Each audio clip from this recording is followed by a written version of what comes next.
La Universidad Distrital Francisco José de Caldas y su emisora Laud 90.4 FM Estéreo presentan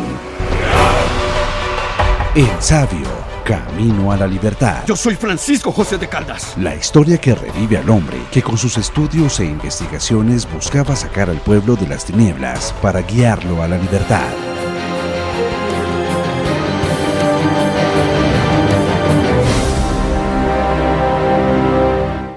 En el episodio anterior... Yo nunca he traicionado mi conciencia. He actuado como he podido, con razón y principios. Lo sé, Francisco José, lo sé, pero tal vez debería quedarse con nosotros.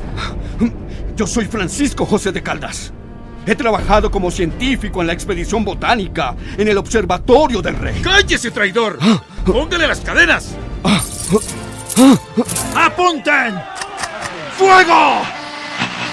Librería ambulante. Carrera séptima con calle 23. Uy, esa letra está muy pequeña. Yo no traje la cámara. Perdón, las gafas. Ayúdeme. Lea, por favor. Bueno, a ver, veamos. Mire, aquí sobre los viajes del sabio. Mi estimado don Santiago, después de haber gastado 33 días en pasar un camino que se hace en 12, llegué a el gigante. Algo quebrantado de salud. Justo es que participe a usted todas las aventuras y trabajos de este viaje. Salí ya, usted bien lo sabe, el 19 de octubre por la tarde.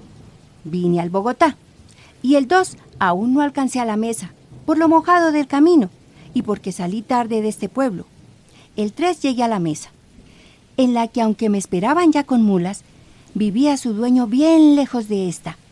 Y mientras se le avisó, vino, se ajustó, volvió por ellas y me sacó de aquí. Gastó 9 o 10 días. No los perdí absolutamente, porque monté el barómetro 2 y se mantenía el mercurio a 24 pulgadas 3 líneas, en la mayor altura. La brújula declinaba al número 70, y por mis cálculos la juzgué a 22, al occidente de esa ciudad.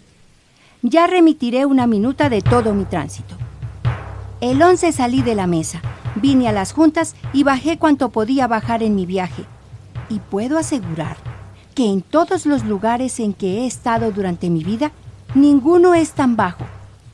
Pues no ignora la curiosidad que tuve y he tenido de saber la grande profundidad de este lugar con respecto a la explanada de esa, o la Copa de Guadalupe. Monté el barómetro y se mantuvo a 26 pulgadas 3 líneas. El termómetro indicaba 22 grados en el mayor calor. Y este se ha observado en todo el valle, que es seguramente igual. Salí de este sitio el 12. Pasé el río Bogotá segunda vez, ya con el nombre de Tocaima, bien grande, y dormí de este lado. Por la madrugada me di su anchura, que está en datos porque no se ha podido calcular por falta de tablas logarítmicas. Este día, al empezar mi jornada, tenía que pasar una ladera bastante parecida a la de Páez. Como ya he experimentado lo que es esto, comencé a tener algún efecto triste y seguramente se hubiera verificado si no me hubiera instruido en las orillas de ese río. A lo pésimo de estos lugares se había de añadir lo vil de las mulas. Un bribón, avaro de fletes, engañó al teniente Camacho y a mí, suponiendo eran fuertes sus caballerías. El primer día no noté nada, el segundo tampoco, pero en el tercero comencé a experimentar cuántos peligros y riesgos se pueden esperar en estos tránsitos. Fuime al mal paso llamado Peñón de Tocaima a ver pasar mis cargas, pero a pesar de las precauciones y cuidado que puse, rodó una mula y poco le faltó para caer en el mismo río. Por fortuna había árboles a la orilla y quedó engarzada la carga en ellos con la mula. Algo padeció, pero no murió, ni sucedió otra cosa notable en esta jornada en que fui a Agua de Dios. Sí, conozco el lugar de la gente con lepra, pero nos estamos desviando del tema. Estimada experta, estamos rastreando los aspectos políticos y militares de El Sabio. Vamos en esa parte del reportaje. ¿Usted podría revisar si el índice habla al respecto de esos temas? Ay, sí, cómo no. Pero los viajes le ayudan a describir el personaje. Por lo que veo, apenas empieza a descubrirlo. Ay, la investigación no parece ser su fuerte. Pero mire, el día 8 de este terminé todos los trabajos de Bufú y Arquía y licencié a los peones que los ejecutaban. Ahora remitiría a Vuestra Excelencia los planos de los últimos fuertes, pero el correo no me da el tiempo necesario para este género de trabajos. Lo haré sí, en el inmediato. Lo mismo que del borrón de la Carta Militar de la Frontera del Sur, de que necesita Vuestra Excelencia para juzgar debidamente del grado de seguridad en que está hoy la República, el presidente de Antioquia, don Juan del Corral. Por esta parte yo creo, y no sin fundamento, que hemos opuesto a los salteadores de España barreras más difíciles de vencer que los muros de Babilonia. A la naturaleza ayudada del arte, ha hecho de Bufú un fuerte inexpugnable, capaz de sostenerse con gloria por un puñado de antioqueños republicanos, libres, independientes, contra legiones de españoles esclavos, viles, corrompidos y solo diestros en el arte de devastar sin remordimiento. Dichoso yo, si los pequeños trabajos que acabo de ejecutar dan algún día prepotencia y victorias a esta patria querida, y si elevan a Vuestra Excelencia al rango glorioso de los activos y celosos magistrados. Nada he omitido de cuanto mi genio ha podido sugerirme para asegurar a la patria y para corresponder a sus caricias maternales. Si no he acertado, si falta algo, culpe Vuestra Excelencia a mis talentos y jamás a mi corazón, a este corazón que concentra el odio más negro y más implacable contra la raza española, contra esta nación infame, cruel, injusta, opresora y estúpida. ¡Eso es! El aspecto militar y político. Interesantes descripciones sobre el régimen de la época. ¡Qué osado!, ¿no? Fulgores del pensamiento crítico del emergente ciudadano. Mil gracias a nuestra experta de archivo. Les invitamos a ser parte de nuestra experiencia transmedia ahora mismo. Pregúntenos por redes sociales. Participen. Ciudadanos, jóvenes, ciudadanas, activistas, participen. Intercalaremos la historia de El Sabio con la vertiginosidad de la internet, de las redes sociales. ¡Ay, hola! ¡Hola! Este libro está como raro.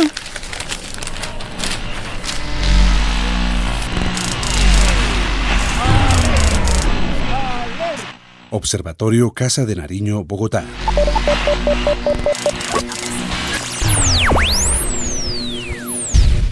Oh, larga y negra partida. Celda de Caldas, Popayán.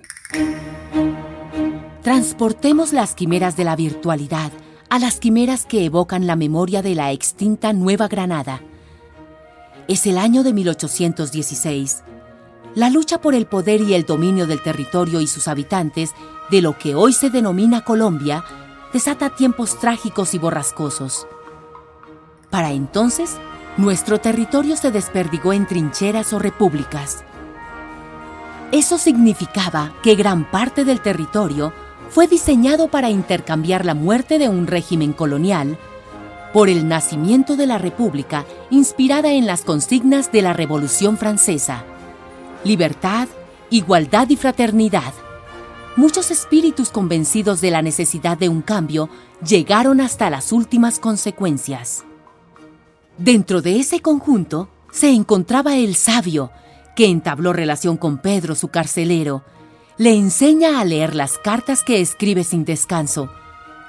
A todos los amigos y personas que pueden ayudarlo, trata de comunicarse, de explicar sus investigaciones e ideas para que no sea fusilado. Aplica sus energías al máximo.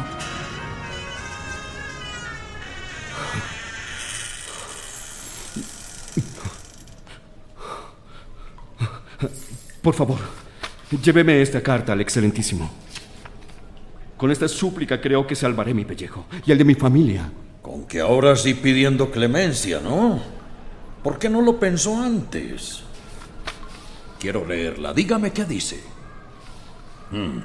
¿Y qué más cosas hizo, además de pelear o armar ejércitos en contra del rey? Muchas cosas, estimado Pedro. Investigué y descubrí muchas cosas. Empecé con astronomía para hacer cartografía. Observé la topografía lunar con sus valles y sus montañas, las fases de Venus, las manchas solares, los anillos de Saturno, las 4 lunas de Júpiter. Y todo eso resultó en un método para calcular coordenadas geográficas, la longitud terrestre. Después le contaré de mi infancia en Popayán, de cómo empecé a investigar y conocí a científicos muy importantes. Espero que esto considere el comandante en jefe del ejército expedicionario en su humanidad. Si ha perdonado a todo el mundo, ¿por qué no me perdonará a mí, que soy un científico? Pero léame algo, déjeme ver las vocales, venga. Llévela y vuelva. Se la puedo decir de memoria. Memorizar es algo que ayuda. Muchas cosas matemáticas hay que memorizarlas. Las estrellas en el cielo me las memoricé, y cientos de plantas también me sé de memoria. Si quieres se lo explico. Si no conocemos lo que tenemos, ¿cómo podemos vivir bien en el mundo? Todo deberíamos intentar saber. Ah, ya empezó con su perorata otra vez. Oiga, pero, ¿qué es eso? ¿Cómo la hace moverse? Solo es el viento, querido Pedro. Algo explicado por básicas leyes físicas y del movimiento y de las materias. Iglesia, carrera séptima, Bogotá. Ahora empiezan a llegar las participaciones de nuestros escuchas. Sobre el tema, hemos estructurado unas preguntas. Somos académicos aquí. Entonces, ¿por qué deben existir los políticos y las personas que traten de poner en práctica unas ideas de gobierno? ¿Usted qué piensa, estimado amigo? Tenemos aquí a una historiador y política joven bogotana. Ellos nos hablan sobre el sabio.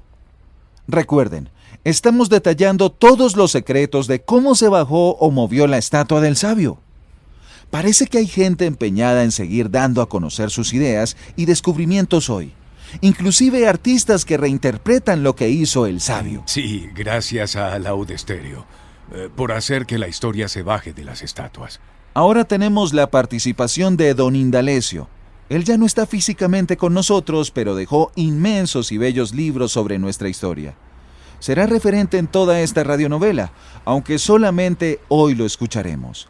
Nos habla de la patria boba y lo parecido al hoy, porque ya lo dice el pensar común, que repite la historia el que la desconoce. ¿Cuándo se acabó la patria boba? Uy, luego ya se acabó. Gracias por su espontánea opinión, señor vendedor, pero disculpe, escuchamos primero al experto. Así pues tenemos al buen amigo y gran historiador don Indalecio Liévano Aguirre. Era bogotano y abrió luces en la historia de Colombia sobre muchas cosas. Lean sus libros. Se pueden ver en el portal de la Biblioteca Pública de Bogotá, Luis Ángel Arango. Escuchemos su opinión sobre la patria boba. El calificativo de patria boba, que suele emplearse para designar la época comprendida entre los años de 1810 y 1816, se ha prestado para que se identifique dicha época con el supuesto predominio de personalidades generosas y tan apegadas a ideales altruistas y románticos, que sus errores se juzgan por anticipado, limpios de todo interés mezquino, y se los explica como el producto involuntario de un noble idealismo que no les permitió percibir a tiempo la realidad. Así se urdió la leyenda de una edad dorada, de una patria boba que, a la manera de Atenas, tuvo la fortuna de ser gobernada por un areópago de próceres, cuya conducta desprendida y romántica les ganó el derecho de personificar las grandes virtudes de la nacionalidad. Estas premisas benévolas y optimistas sirvieron para revestir con una fachada brillante y engañadora el conflicto entre la oligarquía y el pueblo, conflicto sobre el cual se tendió desde 1810 un velo de silencio deliberado. Se quiso así prefigurar una inexistente armonía social, que no pudo alcanzarse entonces porque los notables criollos fueron hallados faltos de la grandeza humana y de la generosidad de miras que hubieran sido indispensables para plasmar una temprana unidad nacional. Parece compartir la opinión de nuestro vendedor ambulante. Todos esos criollos serán protagonistas de nuestra historia. Sigamos escuchando a nuestro invitado, don Indalecio, que nació en 1917 y murió en 1982 aquí en Bogotá.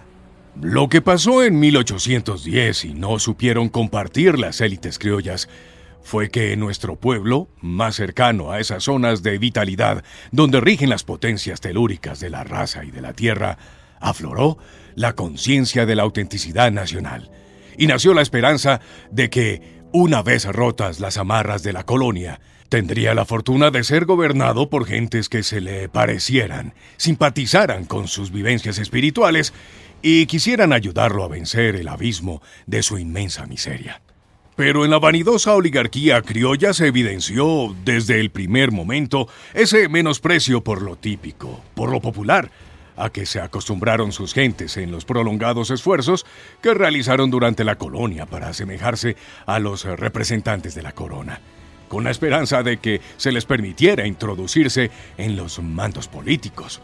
Por eso, la metrópoli distante fue sustituida por el predominio de una oligarquía vanidosa y simuladora de cultura que pretendió dar a la sociedad granadina la configuración de una colonia interior, en la cual le correspondía a ella desempeñar las funciones de metrópoli. El nuevo orden político perdió así las anclas que podían atarlo al piso firme de la nacionalidad y se convirtió en el epicentro de una discrepancia fundamental entre los sanos instintos del pueblo, en los que afloraban los valores de la patria, la continuidad vital de su historia, las emociones profundas del alma colectiva y el espíritu cosmopolita y despectivo de unas minorías que consideraban denigrante y hasta poco distinguido simpatizar con los valores nacionales y cuya conducta en el poder habría de despojar de sus raíces telúricas e históricas a la cultura, el arte, el folclore y la organización económica del país. De unas minorías que se encargarían de obstruir todas las vías que podían aproximar a los poderosos y a los humildes, y de hacer imposible el nacimiento de una auténtica unidad nacional. ¿Piensan esos caballeros? Diría Simón Bolívar que Colombia está cubierta de lanudos arropados en las chimeneas de Bogotá, Tunja y Pamplona. No han echado sus miras sobre los caribes del Orinoco, sobre pastores del Apure, sobre los marineros de Maracaibo, sobre los bogas del Magdalena, sobre los bandidos del Patía, sobre los indómitos pastusos, sobre los guajivos de Casanare y sobre todas las hordas salvajes de África y América que como gamos recorren las soledades de Colombia. Por eso nuestra vida social se resiente de una visible falta de solidaridad humana y de espíritu nacionalista, y en ella se abren profundas brechas que son a la manera de heridas sangrantes clamando justicia en el desierto, sordo y mudo, de una larga patria boba, de una patria boba en la cual la nacionalidad no se ha configurado en un generoso proceso de integración de sus componentes, sino que ha padecido una serie de rupturas profundas de su solidaridad, celebradas por los de arriba como victorias y sufridas por los de abajo como derrotas. Desde hace 150 años, vienen depositándose en el alma nacional los materiales amargos para un gran memorial de agravios que no le interesaría escribir a don Camilo Torres, pero que un día escribirá con justicia el pueblo colombiano. Increíbles las declaraciones de nuestro historiador. Las pueden leer todas en su serie de artículos, Los grandes conflictos sociales y económicos de nuestra historia. Están disponibles en Internet, como les digo. Y continuando con los 35,000 seguidores en Twitter, queremos que nos hablen de El Sabio y su contribución desde la ciencia y la investigación a las nacientes repúblicas. Nos acercamos a la Casa del Sabio. Queda detrás del Palacio de Nariño. Allí hay un museo que lleva su nombre. Es de las fuerzas militares. Escuchemos este audio. Nos llegó directo por WhatsApp. Ahora se juntan los tiempos. Desde estas calles casi podemos escuchar El Sabio. Por aquí cerca parece que también estuvo preso. ¿Cómo habrá sido su carcelero?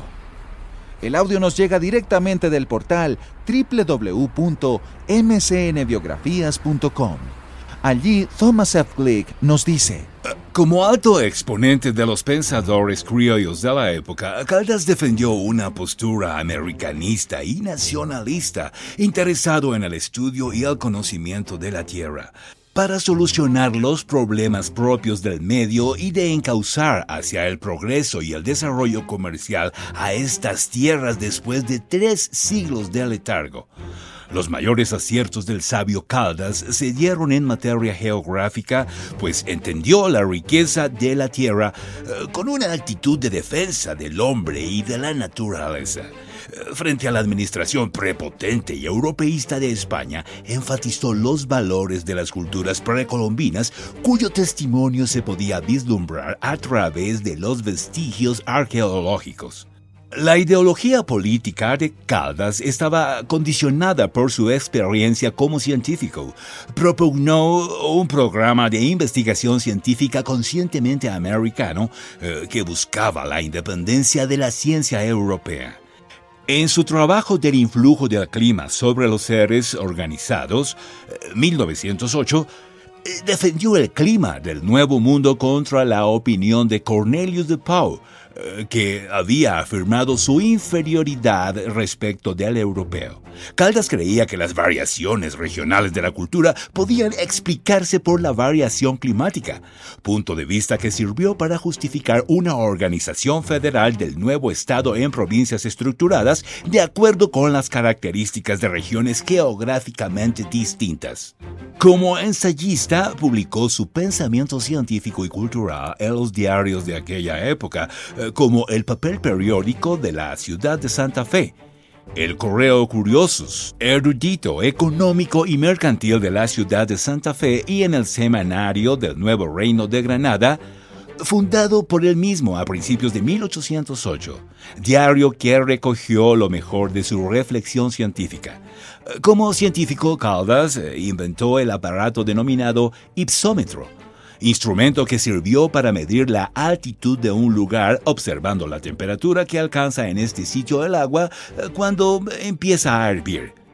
Dirigió y editó en 1810-1811 el Diario Político de Santa Fe. Escribió un cuadro geográfico de Nueva Granada, el prefacio del volumen Geografía de las Plantas de Humboldt, Memorias, 1808, Estado de la Geografía del Virreinato de Santa Fe, que es el estudio más completo de su época, y el Almanaque de las Provincias Unidas del Nuevo Reino de Granada para el año bisiesto de 1812, tercero de nuestra libertad. Es sorprendente la cantidad de estudios hechos por extranjeros sobre el sabio. Miremos uno de los mejores resúmenes de la vida del protagonista de nuestra radionovela, hecho por nuestro exclusivo invitado, profesor de la Universidad de Harvard, Thomas F. Glick. Caldas, el sabio, fue un científico y patriota colombiano nacido en Popayán en 1768 y muerto en Santa Fe en 1816. Hijo de José de Caldas y Vicenta Tenorio, ingresó en el Colegio Seminario de Popayán, donde fue discípulo de José Félix de Restrepo y estudió latín y filosofía. Más tarde estudió Derecho en el Colegio Mayor de Nuestra Señora del Rosario en Bogotá. Una vez terminados sus estudios profesionales, Francisco José se dedicó a estudiar las ciencias de su mayor atracción, matemáticas y astronomía. Mientras tanto, aprovechaba sus actividades económicas centradas en Popayán y Ecuador y estudiaba por cuenta propia medicina, arqueología, botánica, geografía y topografía de los lugares por donde pasaba, estas últimas realizadas con instrumentos construidos por él mismo. Siempre tenía la preocupación de verificar, desmitificar y corregir, si fuera necesario, las teorías que leía en los pocos libros de que disponía. Dado lo limitado de sus recursos para el estudio de la astronomía, decidió dedicarse al de la botánica. Fue así como, en 1801, entró en contacto con José Celestino Mutis, director de la expedición botánica, a quien proclamó su devoción a la ciencia a pesar de las dificultades que tenía para realizar investigaciones. El mismo año, durante una expedición a Ecuador, llegó al descubrimiento fortuito de que la temperatura a la que hierve el agua varía con la presión atmosférica, lo que le permitió construir un instrumento para medir la altitud, el ipsómetro. En diciembre de 1801 se entrevistó con Emil von Planck y Alejandro von Humboldt. Este último confirmó la originalidad del descubrimiento de Caldas y le informó que H.B. de Saussure había notado únicamente que la temperatura del agua hirviendo era menor en las altitudes más elevadas sin tener en cuenta otras variables como la latitud. Caldas fue el primero que formuló una función matemática para relacionar la altitud con la presión atmosférica. De von Planck aprendió técnicas de recogida y estudios botánicos. Resultó humillado cuando Humboldt se negó a incluirlo en su expedición, sin duda debido a su difícil carácter. Sin embargo, continuó escribiéndole y hasta su regreso a Europa le proporcionó libros e instrumentos. De 1802 a 1805, Caldas estuvo en Ecuador, realizando estudios sobre la quina por encargo de Mutis y prosiguiendo su expedición botánica. En 1875 volvió a Bogotá como director del Observatorio Astronómico. Durante los años siguientes efectuó observaciones sistemáticas de los movimientos del Sol y las estrellas. Estudió las retracciones astronómicas en la latitud del observatorio y recogió diariamente datos meteorológicos. En 1809 describió sus trabajos científicos de la siguiente forma. La serie de observaciones astronómicas realizadas en el Virreinato de 1795 a 1805, junto a todas las que había hecho en el observatorio a partir de 1806. B. La geografía de la quina. C. La geografía de las plantas de Ecuador. Caldas era un agudo biogeógrafo que siempre anotaba la latitud a la que recogía una planta, así como la altitud. Creía, en efecto, que los vegetales eran los primeros indicadores del clima y que la temperatura media y la altitud se podían estimar por el período de crecimiento y la altura de las plantas. A la muerte de Mutis, la situación de la Casa Botánica no era ya como su primer director, por lo que Caldas se vio obligado a impartir clases de matemáticas para ayudarse económicamente. El mismo año, de 1809, Caldas pasó a ocupar la cátedra de matemáticas básicas del Colegio del Rosario, pronunciando un discurso inaugural consistente en una sola línea. Señores, el ángulo al centro es duplo del ángulo a la periferia. La conspiración que condujo a la revolución del 20 de julio de 1810 fue preparada con la ayuda de Caldas en reuniones nocturnas en el observatorio. Trató de defender el proyecto de la expedición botánica. El instituto fue cerrado a finales de este mismo año y reorganizado a partir de abril de 1811. Durante la presidencia de Antonio Nariño, se desempeñó como capitán del Cuerpo de Ingenieros en el estado de Cundinamarca. El 6 de octubre de 1812 era nombrado miembro de la Comisión Militar del Congreso de las Provincias Unidas con grado de teniente coronel. Poco antes, sin embargo, había firmado el acta por la que desconocía la autoridad de su antiguo protector Nariño, y así se explica su participación en la rebelión armada del año de 1813 contra este presidente. Derrotado el grupo de los rebeldes, Francisco José de Caldas, temiendo represalias, se trasladó a Antioquia, donde fue nombrado director de fábricas e ingeniero general. Aquí se le concedió el grado de coronel. Entre 1813 y 1814 dirigió las fortificaciones del río Cauca, instaló una fábrica de fusiles y pólvora, montó una máquina para acuñar monedas y fundó el primer curso de estudios de la Academia de Ingenieros de Medellín. Por todo esto es considerado el padre de la ingeniería nacional. Desarrolló importantes misiones de ingeniería militar en orden a la defensa de Bogotá, bajo la presidencia de Camilo Torres y Tenorio, su primo. A finales de 1815, prestó sus servicios en el Ejército del Norte, pero ante el avance de los españoles huyó hacia el sur, donde fue apresado. Trasladado a Santa Fe de Bogotá, fue juzgado por un consejo de guerra, quien lo condenó a muerte y lo hizo fusilar el 29 de octubre de 1816 junto con Francisco Antonio Ulloa, José Miguel Montalvo y Miguel Buch.